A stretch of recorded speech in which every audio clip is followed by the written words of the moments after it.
Assalamualaikum sobat pendengar, semoga selalu dalam keadaan sehat semuanya. Kali ini kita akan bercerita tentang kisah 1001 Malam Abu Nawas. Namun jangan lupa untuk subscribe, like dan komen terlebih dahulu. Dan kami ucapkan selamat mendengarkan. Adu kecerdikan Abu Nawas vs 3 orang belagu. Abu Nawas merupakan salah satu penyair terbesar sastra Arab klasik saat itu. Penyair ulung sekaligus tokoh sufi ini mempunyai nama lengkap Abu Ali Al-Hasan bin Hani Al-Hakami. Namun lebih dikenal dengan julukannya, Abu Nawas.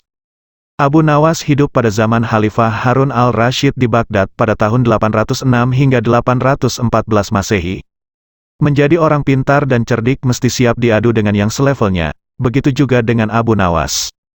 Dikisahkan ada 3 orang yang cukup terkenal cerdik dan pandai pergi berkeliling negeri untuk menantang adu pintar. Pada suatu hari, ketiga orang itu memasuki kampung Abu Nawas. Penduduk pun sepakat untuk menghadapi ketiga orang itu, maka mereka sodorkan si cerdik Abu Nawas. Singkat cerita, Abu Nawas akhirnya setuju menghadapi orang itu untuk mengadu kepintaran dengan ketiga orang itu. Adu cerdik antara Abu Nawas dengan ketiga orang itu pun bertempat di lapangan bola, sehingga masyarakat bisa menontonnya secara langsung. Setelah waktu yang ditentukan tiba, maka berkumpullah penduduk setempat. Abu Nawas tampak santai. Ia selalu melemparkan senyum kepada orang yang mendekatinya. Acara pun dimulai. Masing-masing kontestan memperkenalkan diri. Sebagai penghormatan, juri mempersilakan 3 orang itu untuk bertanya kepada Abu Nawas. Ketiga orang itu sangat senang mendapat kesempatan bertanya lebih dulu. Maka dengan congkaknya orang pertama bertanya kepada Abu Nawas. "Di mana sebenarnya pusat bumi ini wahai Abu Nawas yang tolol?" tanyanya. Abu Nawas tersenyum simpul dibilang tolol oleh orang itu. Abu Nawas pun menjawab dengan entengnya. "Itu sih gampang," kata Abu Nawas. "Kalau begitu di mana?" desak orang itu. "Tepat di bawah telapak kaki saya, saudara yang budiman," ujar Abu Nawas dengan senyum yang mengembang sambil merapatkan kakinya dan sedikit membungkuk. Jawaban Abu Nawas itu membuat orang kedua tidak terima. Ia langsung berkata dengan kerasnya kepada Abu Nawas. "Bagaimana saudara bisa membuktikan hal itu?" tanya orang itu. "Jika kalian tidak percaya atas jawabanku, ukur saja sendiri," jawab Abu Nawas dengan enteng.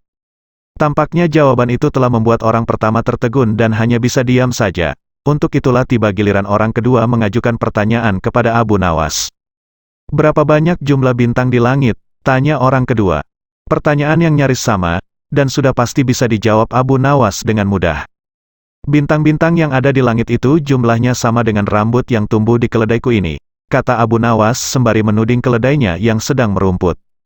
"Kalau Anda tidak percaya, hitung saja rambut yang ada di kedaiku ini, nanti saudara akan tahu kebenarannya," jawab Abu Nawas. "Bagaimana orang bisa menghitung bulu keledai?" sanggah kedua lelaki itu. Mendengar jawaban itu, si orang kedua pun langsung mengunci mulutnya. Selanjutnya, tampillah orang ketiga. Orang ini konon paling cerdas di antara yang lainnya. Ia memang sedikit terganggu oleh kecerdikan Abu Nawas. Dengan ketus ia bertanya kepada Abu Nawas. "Tampaknya saudara tahu banyak mengenai keledai.